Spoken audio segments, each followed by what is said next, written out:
আসসালামু আলাইকুম। আমরা আজকে একটি লাউয়ের প্লটে রয়েছি। আমরা জানি যে লাউয়ের সবচেয়ে মারাত্মক যেই ক্ষতিকর পোকাটি সেটি হলো লাউয়ের ফল ছিদ্রকারী পোকা অর্থাৎ ফ্রুট ফ্লাই। এই ফ্রুট ফ্লাইয়ের কারণে কিন্তু আমরা অনেক সময় দেখি যে লাউ কচি অবস্থায় ঝরে যায়, পচে যায়। এটি কিন্তু অনেক সময় আমাদের অনেক ব্যবস্থাপনার জন্য কৃষক আমাদের কাছে আসেন।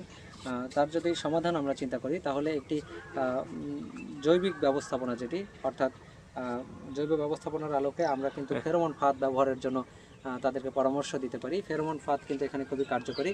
এখানে আমরা যেই ফেরোমন ফাঁদটি ব্যবহার করব সেটি হলো কিউ ফেরো, অর্থাৎ কুমড়া জাতীয় যে সকল ফসল রয়েছে সব ফসলেই কিন্তু এই কিউ ফেরোটা ব্যবহার করা যাবে এবং সব ফসলেরই কিন্তু এই মাছি পোকাটা এই কিউ ফেরো দ্বারা দমন করা সম্ভব।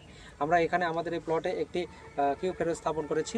এই কিউ ফেরো স্থাপন করার যেই ফেরোমন ফাঁদটি ব্যবহার করেছি এটি কিন্তু পানিবিহীন একটি ফেরোমন ফাঁদ এবং আমরা যদি একটু কাছে থেকে দেখাতে চাই এই ফেরোমন ফাঁদের যে লিউরটি আছে এই লিউরে আকৃষ্ট হয়ে কিন্তু আমরা দেখতে পাচ্ছি অনেক মাছি পোকা ইতিমধ্যে কিন্তু এর মধ্যে প্রবেশ করেছে।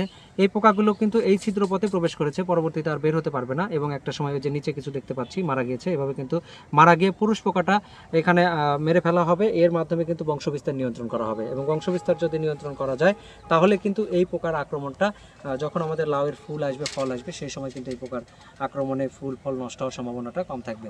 ধন্যবাদ সবাই।